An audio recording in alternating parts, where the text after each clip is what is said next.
The chair recognizes the gentleman from California, Mr. Issa, for 5 minutes. Thank you. Mr. Deputy Attorney General, if someone comes in to make that complaint or to file that information, they're going to have their identification checked for who they are, right, to get into the building? I'm not certain if they were to admit it to the building. You actually can walk into most FBI offices, I think, without having to go through security. But you wouldn't consider it draconian if, while they're filing this complaint or allegation, their driver's license was looked at, would you?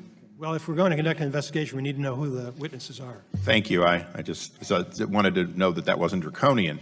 In the case of Mr. Strzok, there was an appearance of impropriety that people are observing, but you'd said, well, there may not have been the reason, but if it wasn't the appearance of impropriety based on his numerous rather strident tweets, or not tweets, but text, commenting adversely on the president, what was it?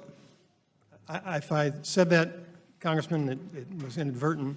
The decision to remove Mr. Strzok off that case was made by Director Mueller based upon the circumstances known to him. It's important to understand, though, that those text messages were uncovered in the course of an Inspector General investigation that is not complete, so we won't be able to make any determination about what, if any, discipline is required. Well, let me go to the Inspector General now. This is Michael Horowitz, right? Correct.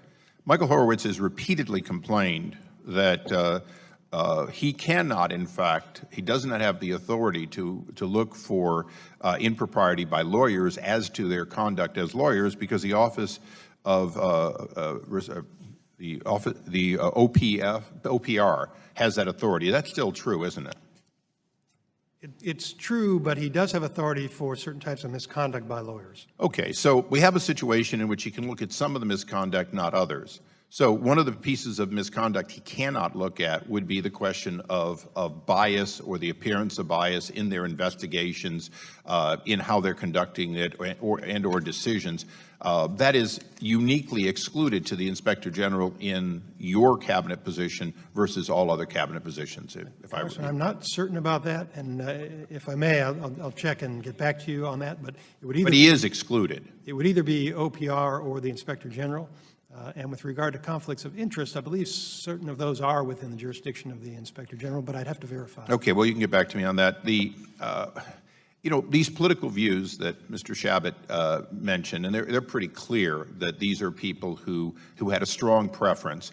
But notwithstanding that, let's be very candid. Nobody up here is going to claim to be without their political bias. So one of the reasons that when there is a conflict of interest, people recuse themselves, and when there is an appearance of impropriety, they're excused.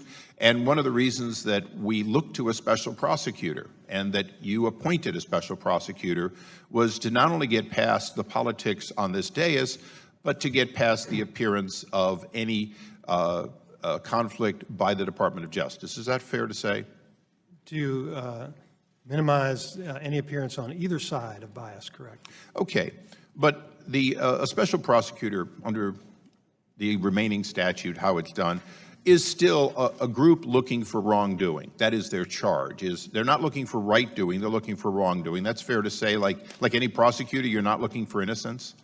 The way I would characterize it, Congressman, is that they're looking for the truth, and then they'll make a determination about whether or not it's appropriate to prosecute.